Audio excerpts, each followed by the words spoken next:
Sveiki! Šiandien dėl jūsų įlindau į pelkę, nes noriu parodyti labai man patinkantį augalą. Man tai yra vienas gražiausių pelkės augalų. Man asmeniškai, žinoma, čia yra kiekvieno asmeninis reikalas, skonio reikalas, bet šitas augaliukas man yra labai ypatingas ir nuo seno tiesiog įėjusi į pelkės ieškodavau, ar jau žydi, ar jau matosi tie nuostabi bordo spalvos, tokie rausvai, raudoni žiedai. Tai apie ką mes kalbam šiandien? Čia aš su guminiais dabar įbridusi, tupiu visiškai klampiniai. Tai apie ką mes kalbame? Mes kalbame apie augaliuką Comarum palustre, o lietuviškai jinai buvo vadinama įvairiai. Tiek pelkinė sidabražolė, tiek pelkinė trindažolė, pelkinis sūdras. Liaudies pavadinimai yra ir sūdras, ir trindažolė, ir vištakoja, vištakojis. Žodžiu, įvairiausių tų pavadinimų. O dabar aš jums nuskinsiu, nes čia jos yra daug ir parodysiu iš arčiau šitą nuostabų grožį. Štai, nežinau, tikiuosi, kad matote. Atrodo netgi tokia kaip žemuogytė šiek tiek viršui. Taigi, iš tikrųjų su pavadinimu šito augalo yra truputėlį maišalynė. Čia dar fone girdėjau pilkoji pečialinda berods, tokiu cik, cik, cik, cik, cik, cik, cik, cik, cik skamba. Dabar, kadangi domiuosi ir paukščiais, paukščių balsais, tai tiesiog visą laiką juos girdžiu aplinkui ir stengiuosi identifikuoti. Va.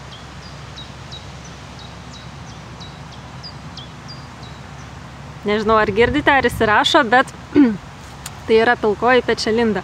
Tokiu ritmišku, kaip metronomas, garsu, ritmu. Taigi, tęsiam apie šitą augaliuką. Dabar jis yra lietuviškai užvadintas, kaip ir taisyklingai būtų pelkinis sūdras. Bet man šitas pavadinimas yra toks negražus, negaliu, netitinka šito augalo vardo. Aš šitą augalėlį būčiau palikus arba pelkinę trindažolę, arba pelkinę sidabražolę, bet dabar mes negalime priskirti sidabražolį, kadangi botanikai šitą gentį atskyrė iš sidabražolių genties ir perkelė į atskirą gentį, tai yra sūdro gentį, lietuviškai būtų, o latiniškai būtų Comarum palustre. Taigi anksčiau vadinosi latiniškai Potentilla palustre, tai kaip pelkinė sidabražolė, o dabar perkelta į atskirą gentį. Taip pat buvo padaryta ir su sidabrakrumiu, kurį daug kas turbūt žinote, kas auginate sodyboje, tokie geltonai žiedukais apsipylę būna krūmai. Tai taip pat buvo anksčiau priskirtas sidabražolės genčiai, bet dabar atskyrė į kitą gentį sidabrakrumio ir kažkaip iš D raidės, ten vadinasi Dasyphora liktai, Dasyphora gentis, taigi jau visiškai gaunas kitas augalas. O iš tikrųjų tiek šita pelkinė sidabražolė, aš ją vadinsiu sidabražolė, man jinai vis tiek sidabražolė, nors turėtų būti sūdras. Negražiai man skamba tas sūdras. Arba galim vadinti Comarum palustre. Dabar yra botanikų patvirtinta Comarum palustre. Taigi šitas augaliukas jisai priklauso erškėtinių šeimai. Latiniškai yra erškėtinių šeima Rosaceae. Ir mes tai galim nesunkiai pamatyti. Tai pačiai šeimai priklauso ir rožės, priklauso ir žemuogės, ir braškės, ir erškėčiai. Taip pat ir šitas pelkinis sūdras. Taigi mes matom čia tokią kaip uogytę, kaip žemuogė tokia vos ne. Ir yra labai įdomus dalykas, kad tos, kaip matom, dabar yra išvesta tokių braškių ir žemuogių veislių, kurios žydi rožiniai žiedai, žydi vos ne raudonai žiedais, bordo žiedais. Ir spėkite, kaip buvo išvestos tos, dabar kaip tie hibridai buvo išvesti, buvo būtent sukryžminta braškė su Comarum palustre. Buvo sukryžminta su šita pelkinė sidabražolė arba pelkinė trindažolė arba pelkiniu sūdru. Ir kaip matot, labai gražus yra tie vainiklapiai, bordo tokios spalvos ir tiesiog braškės paveldėjo, taip sakant, sukryžminus tą spalvą, tokią gražią vainiklapių spalvą. Ir žinoma, gerai, kad nepaveldėjo šitų savybių kaip trindažolė, nes tada braškės jos neužmėgstų iš vis uogų, bet buvo paveldyti tie braškės genai sukryžminus ir dėl to tos dekoratyvinės braškės, vadinkim taip, jos taip pat ir dera. Ir dera, galima sakyti, normaliomis uogomis. Tikrai galima paskanauti, aš ir pati esu auginusi, na, bet po kurio laiko jos kažkaip sunyko pas mane. Bet čia labai seniai auginau. Taip, tai dabar dar prisiminiau, kad šitas augaliukas vadinamas yra ir pirštakojis, kažkaip pirštuotasis, pirštkojis.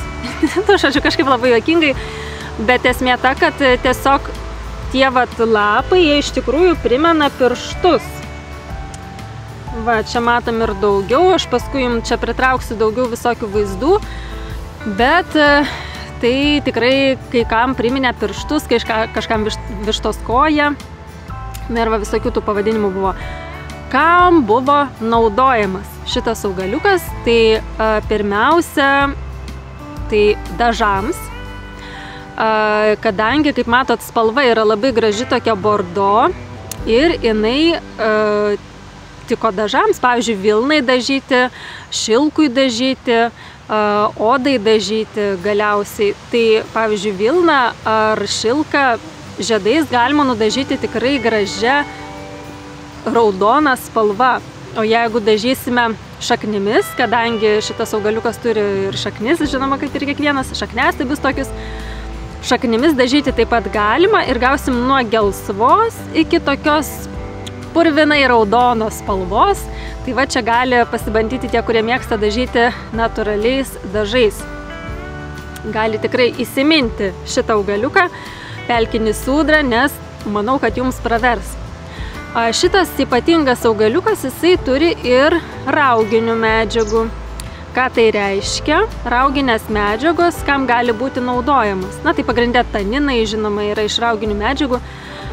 Rauginės medžiagos gali būti naudojamos odai raugti. Pavyzdžiui, kad jinai sudžiūvusi nesukietėtų taip labai. Na, tiesiog anksčiau tai buvo gal labiau aktualu, šiais laikais tai va, jau eilinis žmogus nenaudoja odai raugti kažkokių tai papildomų medžiagų, bet senoviai tai buvo ir odai raugti naudojama. Taip pat, ką dar daro tos rauginės medžiagos, kalbant iš vaistinės pusės, tai jos veikia sutraukiančiai, tai reiškia, pavyzdžiui, jeigu jums yra paleisti viduriai, tai tiesiog gali padėti sustabdyti viduriavimą, gali padėti sustabdyti kraujavimą, gali padėti, na, čia gal rauginės medžiagos kaip ir ne prie ko, bet tiesiog buvo naudojama ir sąnariams įtrinti, kai skaudėjo sąnarius ar tritamvą. Žinoma, pelkėje, kur jau nebus daug odų, nes čia šlapia drėgna. Tai tiesiog buvo ir liaudies medicinoje gana stipriai naudojamas irgi šitas augaliukas, panašiai kaip miškinė sidabražolė. Apie ją darysiu atskirą video, tikrai pamatysite. Bet dabar jau čia yra du atskiri augalai, čia jau nebe sidabražolė skaitosi. Gal paskui vėl pervadins, gal paskui vėl priskirti prie sidabražolės, nežinom, bet šiuo metu yra taip. 2025 metais yra taip. Tai yra sūdras ir latiniškai komarum, patvirtinta. Taigi, taip pat apie vaistinės savybės kalbant, gali šiek tiek veikti skausmą malšinančiai, na, kaip ir minėjau, sutraukiančiai. Jeigu yra skrandžio, pavyzdžiui, kažkokie skausmai, virškinimo sutrikimai, taip pat naudodavo šiek tiek ir šaknis, to šakniastiebius ir lapus. Žinoma, šakniastiebius reikia rinkti tada, kai jau lapų nebėra, tai yra vėlai rudenį arba anksti pavasarį, kai tik tai pradeda viskas žaliuoti. O lapus galima rinkti, kad ir vasaros vidury. Na, ta prasme, augalas pats žydi nuo birželio kažkur, tai iki rugpjūčio, tai galit vis pamatyti ir pasirinkti tų lapų, bet Na, kaip vaistinio tokio labai ypatingo augalo aš jo kaip ir nematau. Ten, aišku, galima rasti informacijos, kad ten vos ne nuo visų ligų šitas augalas, bet taip apie kiekvieną augalą vos negalima prisiskaityti, bet realiai senoviai jį naudodavo nuo viduriavimo ir ten kitose šalyse nuo dizenterijos, taip pat sąnariams, kažkokiems virškinimo sutrikimams, sąnariams trinti, darydavo ten tokias kaip trauktinės, pasitrint sąnariams, kai skaudėdavo. Tai va, galit pasidomėti labiau. Dabar šitas augalas, jo lapai taip pat buvo naudojami bei šaknis ir arbatai, tiesiog kaip vos ne kasdieniai arbatai. Ir tai buvo neblogas to tikrojo arbatmedžio pakaitalas. Kas yra tikroji arbata, kas yra vadinama iš tikrųjų arbata, aš jums dabar čia įkeliu, arba čia turėtų matytis kažkur, arba čia, dabar nežinau, kur pavyks įkelti. Tokį pamatysit išlendantį užrašiuką, tai va ten galit paspausti ir aš ten nufilmavau tą tikrąjį arbatmedį, iš kurio yra gaminama ir žalioji, ir juodoji, ir baltoji arbatos, tos va tradicinės tokios žinomos labai. O iš šito augaliuko darydavo tokį kaip arbatos pakaitalą ir kodėl galima tai daryti, nes bent jau kol kas nėra nustatyta, kad šitas augalas sukeltų kažkokį tai šalutinį poveikį. Ir būtent tokie augalai yra tinkami naudoti ilgą laiką. Tai yra, jūs greičiausiai neprisidarysite savo žalos su tokiais augalais sveikatai, tai tiesiog be abejo pasitarkite su gydytoju arba vaistininku, bet turėkite omenyje, kad tai vienas iš nedaugelio augalų, kurie neturi šalutinio poveikio. Na, nebent jums yra užkietėję viduriai arba labai kreša kraujas ir reikia mažinti tą krešumą arba kaip tik norite laisvinti vidurius, tai tada jau žinoma, nenaudokite, nes jisai, kaip sakyt, turi tų taninų, turi sutraukiančių savybių ir tiesiog, kad nepakenktumėt savo, bet patys jau pamatysite, jeigu pradės blogėti situacija. Taip, dabar šitas augalas, jisai yra paplitęs gana plačiai po pasaulį ir dauguma pasaulio šalių jį žino kaip tokį augalą. Tai yra, jis paplitęs tiek Europoje, tiek Azijoje, tiek Šiaurės Amerikoje, bet yra labiau tokiuose šiauriniuose regionuose, kadangi jisai yra tikrai atsparus šalčiui, šitas augalas labai atsparus šalčiui. Berods nuo 3 zonos, ten, jeigu tai pagal tas šalčio atsparumo zonas skaičiuojant, tai tikrai galima jį drąsiai ir auginti ir sodinti. Tik tiek, kad jeigu norite pasisodinti, žinoma, kad kažkur tai žvyrę ar kažkur tai labai smėlynę sausoj vietoje, žinoma, kad jisai neaugs. Tai yra pats pavadinimas lotyniškas palustre, comarum palustre. Palustre reiškia pelkinis, augantis pelkėje, drėgnoje vietoje, tai yra natūrali jo buveinė ir žinoma, jeigu norėsite pasisodinti, sodinkite tik tai į pelkę. Jeigu, pavyzdžiui, pas jūs, sakykime, yra drėgna vieta ir jūs labai norėtume tokių gražių augalų pasisodinti, tai va tikrai vienas iš, man sakyčiau, gražiausių tokių pelkės natūralių augalų. Labai tinkantis natūralistiniam gėlynam. Na, čia aš apskritai pelkiai dabar kaip kokioj, nežinau, pasakų svajonių pievo jaučiuosi labai gerai. Man labai patinka pelkės.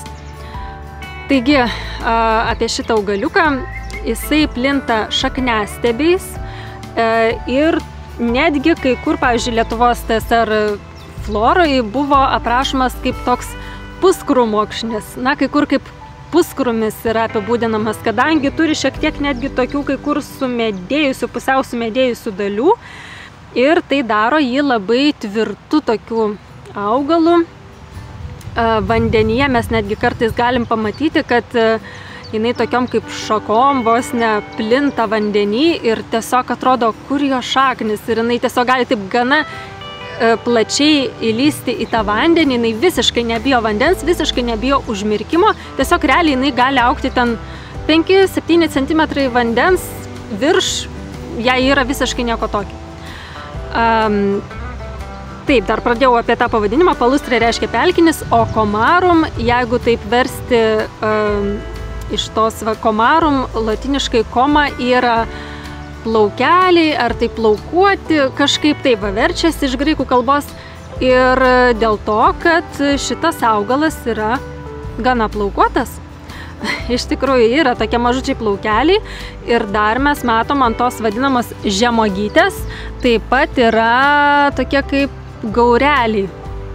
Žinoma, tai yra nevalgoma ta žemuogė, čia jinai tiesiog atrodo kaip sudžiūvusi žemuogė, tikrai gražiai, na, va, iš tikrųjų, va, erškėtinių šeimos augalas matosi, bet ta uogytė yra nevalgoma. Ir manoma, kad pavadinimas taip pat galėjo kilti iš komarum pavadinimo, o komarum yra dar vadinamos tokios uogos, kurios auga ant žemuoginio arbuto arba žemuoginio medžio, dar vadinamo arbutus unedo. Jisai Lietuvoje neauga. Na, kai kas bando auginti, bet iš tikrųjų tai nėra mūsų kraštui atsparus augalas, šalčiam, nu, tiesiog jis gali neišgyventi per žiemą, bet kai kas bando auginti, kai kas bando įnešti žiemai, vasarą išnešti, na, galima visai pabandyti. Bet esmė, kad tiesiog primena to būtent augalo uogas, žemuoginio arbuto, kadangi tos uogos taip pat yra tokios sausos, jos nėra sultingos. Tai va, manoma, kad tiesiog va, priminė kažkam tos uogytės žemuoginio arbuto, vadinamos komarum, priminė būtent šito augalo uogytės ir dėl to tai buvo užvadinta. Kadangi jos irgi yra tokios sausos, nesultingos ir sudžiūvusios, tokios kaip sudžiūvusi žemuogė. Taip, nu ką, aš jau čia visai nemažai pripliurpiau. Jeigu kažką pamiršau, gal prirašysiu arba jūs papildykite komentaruose, gal žinote kažką dar apie šitą augaliuką, bet tiesiog labai norėjau pasidalinti, kad žinotumėt, kas čia taip gražiai žydi pelkėje ir kur šitas augalas buvo naudojamas senovėje. Na ir dabar, aišku, vaistininkai, tie, kurie žolininkai, kurie užsiima šitais vaistiniais augalais, tai taip pat dabar jį irgi deda į mišinius. Man atrodo, ir prakaitavimas skatina ten ir temperatūrą gali šiek tiek padėti sumažinti. Na, tų vaistinių savybių iš tikrųjų yra. Taigi, tai ačiū, kad žiūrėjote, tikiuosi, kad buvo įdomu. Taip pat kviečiu užsiprenumeruoti šitą kanalą, kas dar to nepadarėte. Taip pat kviečiu spausti patinka, jeigu patiko. Laukti kitų serijų, nes jų tikrai dar bus. Augalai dabar pats žydėjimas jų. Ir taip pat, kas nori, kviečiu paremti šitą kanalą, tampant Gamtos poezijos patronu. Tiesiog nuorodą rasite aprašyme į Gamtos poezijos Patreon platformą. Tai ačiū, kad žiūrėjote ir iki kitų kartų.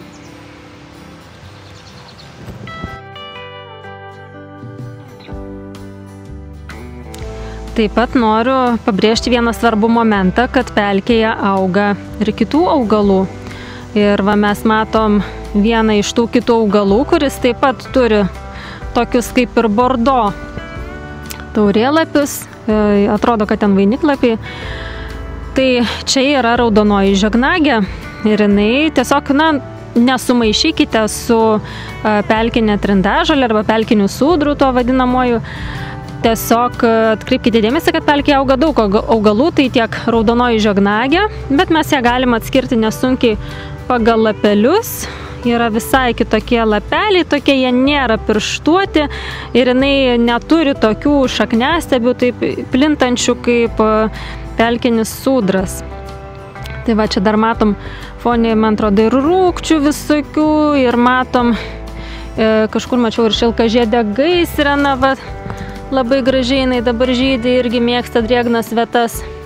Na, o čia aš matau jau pelkinio sūdro lapus, tik tai tiek, kad čia jinai dar neįsižydėjusi, matyt, dar neįsitvirtino, tai lauksim įsitvirtinančias ir kol pražys ir čia. O čia va vėl matom žegnagę ir šilkažiedę gaisreną.